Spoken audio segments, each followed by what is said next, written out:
Hunter College is part of the City University of New York, which is this incredible public institution with 300,000 students. The reason why I ask this is that you as a principal need to understand how to get the most reliable, the most authentic data for your purposes. It was built as a school specifically for teachers and training of teachers. At Hunter, I'm the program leader of the school and district leadership programs, where we help support the learning of students to become principals and superintendents for New York City. Is it more beneficial to take a neutral part out of it, to really have you either agree or disagree? Again, you get to create what you want. And it's an incredible job where we're really trying to get the next generation of school leaders to help support and help create better learning opportunities for students. I've devoted my entire life to public service, mainly in education, to help start a high school in Brooklyn, to help support the training of principals and superintendents around the country, to do work in India and Norway. And I don't know if I would think that way if it wasn't for recognizing how so many people in their hard work have been spending their time and effort to keep me alive. I am Ben Schuldener, and I have Hemophilia B.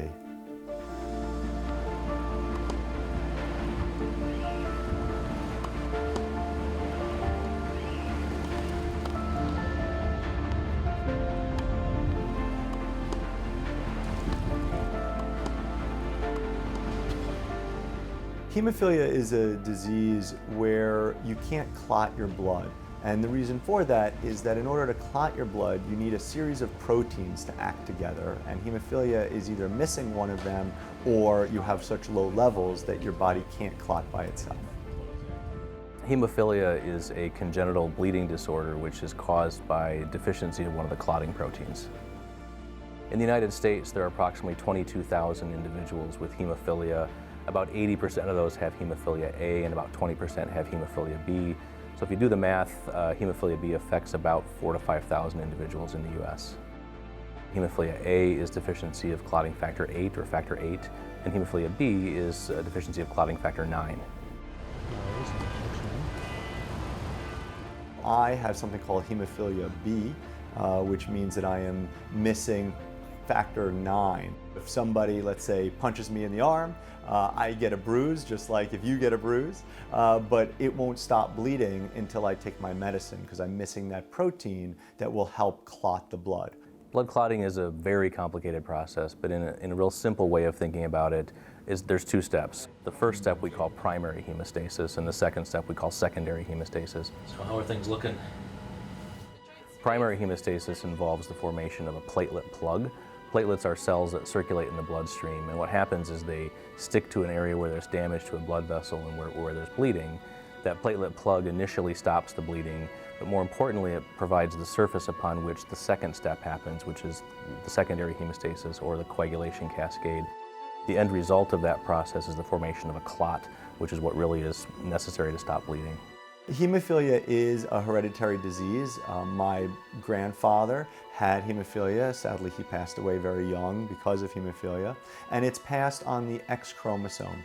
And so my mother was what's called a carrier, or an asymptomatic person with hemophilia. And so she had the X chromosome that had the hemophilia gene. It was passed to me, and since I'm a boy, I have one X chromosome and one Y chromosome, and that X chromosome is where the hemophilia gene lies.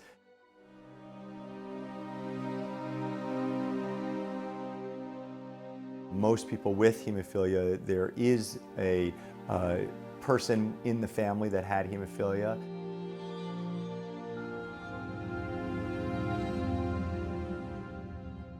Queen Victoria of England, who ruled from the late 1830s all the way to the very early part of the 1900s.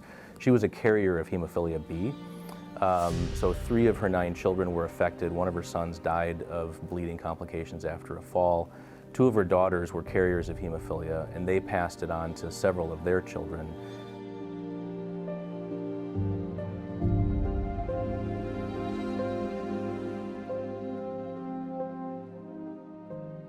The most famous example of this, one of the granddaughters of Queen Victoria became the wife of Tsar Nicholas in Russia, and they had a son, Alexei, who was affected with hemophilia. There was a lot of political unrest in Russia at that time, and one of the things that contributed to that was that this young boy, the soon-to-be Tsar, was not normal. He had this medical condition, and that contributed to the political unrest, the lack of a sort of a vigorous heir to the throne, so to speak.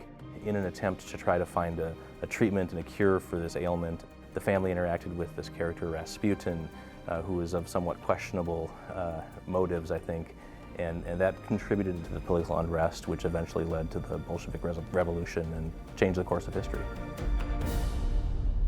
One of the more interesting side notes that people are now attributing to hemophilia is in the Talmud, a religious text in Jewish tradition that dates back thousands of years. There's a story that Jewish men or Jewish boys are supposed to be circumcised, and that after the third son, if the third son dies from bleeding after circumcision, you don't have to circumcise the fourth son. It's too bad that it took 3 sons to die and not 1 or 2, but that was the deal. And many people think that that is a reference to hemophilia. I knew that I was a carrier and really didn't worry me until I was pregnant. As a new mom with a baby diagnosed with Hemophilia B, I realized suddenly that, well, the baby can't tell me I'm having a bleed, Mom, or I'm just colicky, or I'm fussy. And so there were so many times that I questioned myself and I doubted myself and what I was doing and am I doing the right things. When my mother was told that I was born with hemophilia, I can only imagine the fear and the anxiety that first-time parents, both my mother and father, felt. But they were just incredible parents who always loved me and always supported me and tried to let me live the most normal life I could. Some families react in a way where they closet the kids off, where they don't have them play sports to try to protect them, almost treat them as if they're a child in a bubble. But to my family's credit, they really allowed me to experience as much as I wanted to, and I played a ton of sports. I was super active, but with that came joint damage. I did have bleeds. I have a bad right ankle, a bad left elbow. This is going to allow me to look at the back of your elbow joint. Yeah, so it looks like he does have a history of some bleeds in here. So the main location into which these bleeding events occur is the joints. We don't completely understand why that is, but joint bleeds are the dominant clinical feature of hemophilia. When you bleed into a joint, it causes this tremendous inflammatory reaction in the joint, which literally destroys the joint. The hips, the knees, and the elbows, and the ankles are the joints that are predominantly affected by hemophilia. And sort of think about what those joints do and how important they are in just daily activities and daily functioning. Those that have joint disease related to hemophilia can sometimes have very significant impairment. Brushing teeth, getting dressed, buttoning a shirt, combing your hair, shaving. Some of our adult patients struggle to do these just basic daily activities because of their joint disease. For people with hemophilia, that bleeding will only really stop if they take their medicine because they need the protein in order to create the clot that will stop the bleeding. The mainstay of treatment for hemophilia B is to replace the clotting factor 9. In the 1950s, they began to fractionate the different components of blood, and one of the components is the plasma. That's the liquid part of blood where all the clotting factors are contained. And so the transfusion of plasma beginning in the 1950s gave us the beginning of the opportunity to actually replace the clotting factor in meaningful amounts. It wasn't really until the 1960s that we had the beginnings of what we would consider effective therapy for hemophilia. They learned how to extract the individual factors from the plasma and concentrate them.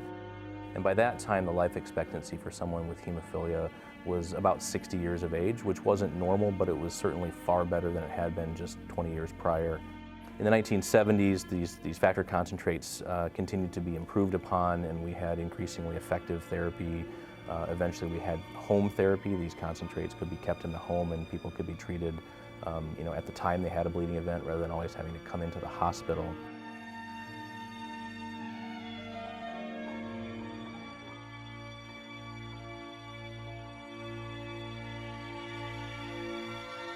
in order to get the isolated protein number 9, you had to take the blood from almost 1,000 people. So imagine you're now taking 1,000 people's blood to spin it down to just get the protein number 9, and now you have to take that medicine once a week. That's 1,000 different people times 52. Now you're talking about 52,000 people whose blood might have HIV or hepatitis C. So in the 80s, many people with hemophilia contracted HIV and hepatitis C. This really led then to two big advances in the treatment of hemophilia. They developed techniques to inactivate the viruses that were contaminating these products. A lot of that then spurred the development of what I would consider probably the biggest advance in the 20th century in the treatment of hemophilia, which would be the development of the recombinant factor concentrates, which is non-human derived medicine. The scientists were able to design a way to take the protein number 9 but create it in a lab. So this is what's called recombinant factor.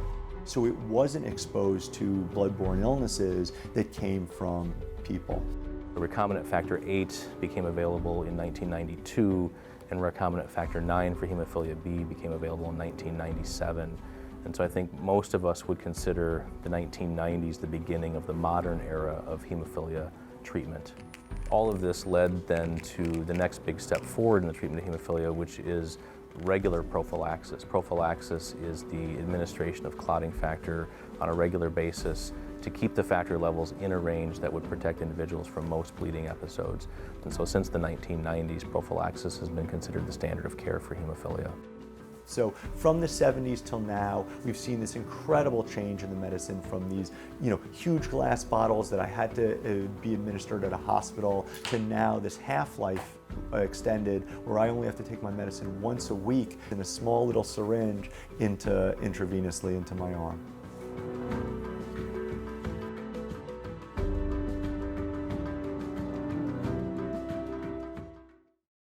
At the end of the day, it's great to have wonderful treatments, but if we don't have access to care as patients, then it's for nothing. My dad had hemophilia, and when he was growing up, his treatment was going to a nearby hospital in the ER. When he would have an injury or internal bleeding, he would have to go and have 13 hours of whole blood transfusion to stop bleeding.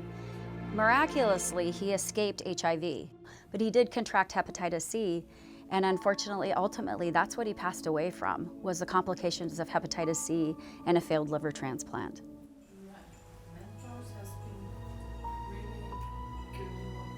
The goal of hemophilia therapy is ultimately a cure, and we don't have that right now.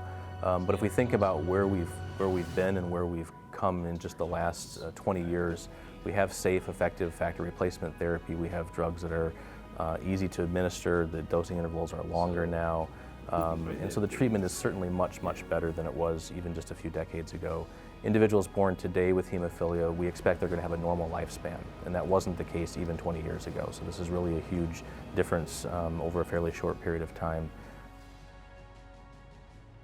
So it wasn't until my son was 9 months old that I found the National Hemophilia Foundation, and I went to my first meeting, and I discovered the world of chapters. And it was at that meeting that I said, oh my gosh, there have to be other people that are feeling as isolated and afraid as I am. I'm gonna try to start a chapter.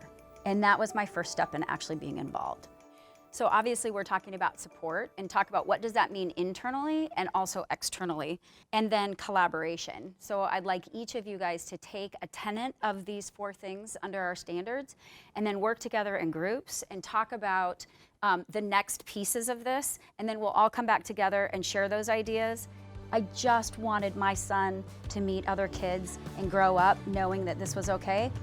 He grew up having access to education and camp through the local chapter, which was crucial in his success today, and I myself needed that support, but it ended up being an incredible experience, and I never thought it would be a career path, but here I am 21 years later, still involved, and I just really don't want anyone else to feel as isolated and alone as I did in those early days, and that's what motivates me to do the work that I love to do today. The National Hemophilia Foundation can't possibly serve every person with a bleeding disorder throughout the United States. The chapters really are on the front lines to do that. Our goal is to provide them with education, financial resources, advocacy at the federal level, all of these things helping them to serve patients to the best of their ability. I believe that I was given a gift from my dad, who said, I am not a hemophiliac, I'm a man with hemophilia. And I'm gonna live my life because every day is a gift. I have been incredibly lucky to live through a time where the hemophilia medicine has gone from good to exceptional. That allows you a sense of control and a sense of freedom that has been afforded to me that I am just incredibly thankful for. If there is a meaning to life, it is certainly to help others. I hope that we all spend our time as much as we can helping others to be happy and successful and healthy. And that helps me keep a really rosy outlook on life. Wonderful, glowing, terrific, amazing.